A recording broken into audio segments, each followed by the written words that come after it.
អូព្រះគុណទ្រង់ផ្ដល់ដង្ហើមថ្ងៃនេះ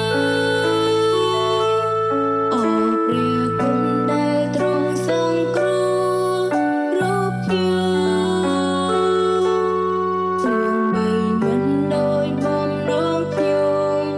ក៏ព្រះគុណទ្រង់ទាំងអស់ដែលទ្រង់បានដឹងនោះអូព្រះគុណទ្រង់ក៏ប្រទានដល់ខ្ញុំ 범사에 감사한다는 말씀을 막 슬픔과 고난 당해도 그때도 감사해라 이런 말씀만은 아닙니다. ហើយតែពីឲ្យយើងអស់តែគ្រប់គ្រងតែការទាំងអស់ទោះតែយើងជួបទុកលំបាកជួបចាការឈឺស្កាត់យកទៅខាងទៀតនេះវាពិបាក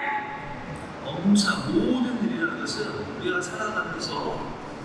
모든 작은 일들, 평범한 일, 늘 날마다 우리가 하는 일들, 작은 만남들에도 감사하는 뜻입니다. គឺមានន័យ